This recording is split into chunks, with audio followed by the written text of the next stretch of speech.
Nous sommes deux des deux guides de l'association Paris Gay Village, l'association française qui propose des visites avec un regard gay et lesbien dans les musées français. Et ce matin, on est au Petit Palais avec Claire Mead, une curatrice franco-anglaise qui voulait en savoir plus sur nos activités parce qu'on fait une visite ici. On y va ? Oui, parfait. Nous sommes devant un tableau de Gustave Courbet, un peintre du 19e siècle, et ce tableau a été réalisé en 1866 et qui représente donc deux femmes endormies, enlacées, après avoir fait l'amour dans un lit défait. C'est une commande privée par un érotomane, Khalil Bey, et qui a donc demandé à Courbet de lui faire un tableau qui réponde à ses fantasmes.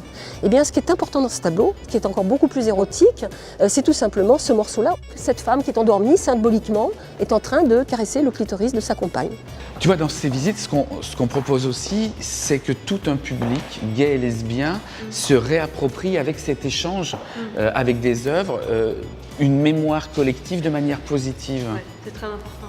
Alors tu vois Claire, quand on a une œuvre de Saint-Sébastien comme ça, c'est toujours intéressant parce que depuis la fin du 19e siècle, c'est devenu une figure iconique pour les garçons qui aiment les garçons grâce à des auteurs comme Wilde, Proust, plus tard Mishima, qui vont vraiment oser parler de ce corps lié et du fantasme qu'il provoque. Quand tu le regardes bien, il a la même position qu'une pin-up américaine des années 50. Alors évidemment, on peut aussi parler de Puget, parler de la contre-réforme et de se demander si déjà au XVIIe ou au XVIIIe siècle, des garçons qui aimaient les garçons regardaient cette œuvre avec un œil érotique.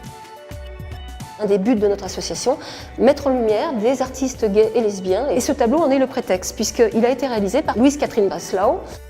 D'instant, on mentionne le fait, par exemple, Louise Breslau qui est lesbienne, il y a toujours des gens pour dire « Ah, mais pourquoi est-ce qu'on mentionne qu'elle est lesbienne, c'est de trop ». Casser ce point de vue hétéronormé, pour moi, c'est vraiment essayer de lutter contre une espèce de censure qui a perduré dans les musées, où on se retrouve avec des choses ridicules comme ces deux artistes ont été très amis pendant une longue période. 40 ans d'amitié. Bah ouais, 40 ans d'amitié.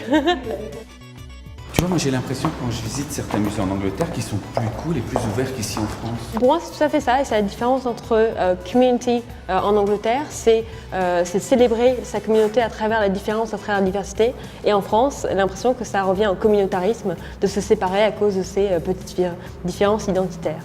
Et ce qu'on voit même avec le British Museum ou d'autres, c'est que c'est les grandes institutions qui donnent le feu vert pour décoincer le regard, ce qui n'est pas encore le cas en France. Non. À titre d'exemple, la fameuse exposition là, qui a eu lieu l'été dernier à Metz, Oui. sur les couples modernes. Cette exposition maintenant est à Londres, Oui. et j'ai des amis qui l'ont vue récemment et qui m'ont dit que ça n'avait rien à voir, la partie homosexuelle, par rapport à celle de Metz. Moi, je l'ai vue, celle en Angleterre, je dois dire, oui, il y avait tout un accrochage sur les couples lesbiens, et le plus ironique, c'est que les œuvres représentées venaient de collections françaises. Non, je rêve. Voilà. On C'est quand même assez... Oui, encore pas mal de boulot, mais voilà, il y a déjà un travail derrière, et c'est ça qui est important, c'est que les institutions se rendent compte de ce travail et puissent le mettre en valeur. Voilà. Si tu le regardes.